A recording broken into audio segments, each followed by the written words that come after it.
শীত এলে সর্দি কাশি জ্বরসহ নানা রোগের ঝুঁকি অনেকাংশে বেড়ে যায়। এর মধ্যে সবচেয়ে বিপজ্জনক হল হার্ট অ্যাটাক। একাধিক গবেষণায় ও বিজ্ঞানভিত্তিক পর্যবেক্ষণে দেখা গেছে শীতে হার্ট অ্যাটাকের ঝুঁকিও বেড়ে যায়। তাই এ সময়টায় হার্টের স্বাস্থ্যের যত্ন নেওয়া অত্যন্ত গুরুত্বপূর্ণ।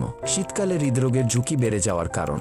শীতকালে বাইরের তাপমাত্রা আপনার শরীরের তুলনায় কম থাকে। এই তাপমাত্রা বজায় রাখতে রক্তনালী সংকোচন ঘটে, অর্থাৎ আপনার শিরা সংকুচিত হয়। রক্তনালীতে সংকোচনের কারণে রক্তচাপ বেড়ে যায় এবং হৃৎপিণ্ডের রক্ত পাম্প করতে অসুবিধা হতে থাকে, যা হার্ট অ্যাটাক হতে পারে। রক্তনালী সংকুচিত হওয়ার কারণে রক্ত জমাট বাঁধার ঝুঁকিও বেড়ে যায়, যার কারণে হৃৎপিণ্ডে রক্ত পৌঁছতে অসুবিধা হয়। এছাড়া শীতে আমাদের শারীরিক পরিশ্রম উল্লেখযোগ্যভাবে কমে যায়। ব্যায়ামের অভাবে আপনার ওজন বাড়তে পারে এবং কোলেস্টেরলও বাড়তে পারে। এই দুটি কারণই হার্ট অ্যাটাকের ঝুঁকি বাড়ায়। এসব কারণে শুধু হার্ট অ্যাটাকই নয়, হাইপারটেনশন, স্ট্রোক, হার্ট অ্যারিথমিয়া ইত্যাদির ঝুঁকিও বেড়ে যায়। তাই শীতে এর থেকে বাঁচতে কি কি বিষয়ে যত্ন নেওয়া প্রয়োজন তা জানা খুবই জরুরি।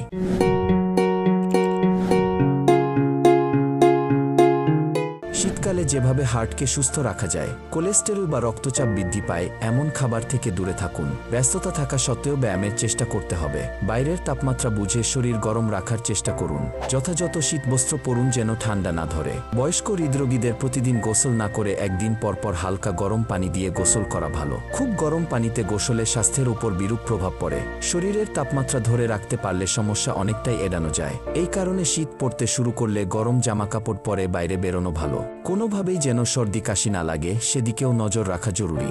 নিয়মিত ব্যায়াম করা এই সময় জরুরি। শীতে নিয়মিত পেশি সঞ্চালন করলে শরীরের তাপমাত্রা সহজে কমে না। নিয়মিত ব্যায়ামে রক্ত সঞ্চালনও ঠিক থাকে। তবে ঠান্ডা আবহাওয়ার মধ্যে ব্যায়াম করা ঠিক নয়। ঘরের তাপমাত্রায় শরীর চর্চা করাই ভালো। অস্বাস্থ্যকর খাওয়া দাওয়া থেকে হৃদযন্ত্রের সমস্যা আরও বেড়ে যায়। খারাপ কোলেস্টেরল রয়েছে এমন তেল দিয়ে রান্না করা খাবার এড়িয়ে চলুন। এছাড়া ডায়েটের মধ্যে মৌসুমী শাকসবজি, বেরি, গাজর, ব্রোকলি ইত্যাদি রাখতে পারেন। এগুলি শরীর গরম রাখতে সাহায্য করে। নিয়মিত স্বাস্থ্য পরীক্ষা করিয়ে চিকিৎসকের পরামর্শ মেনে চলুন।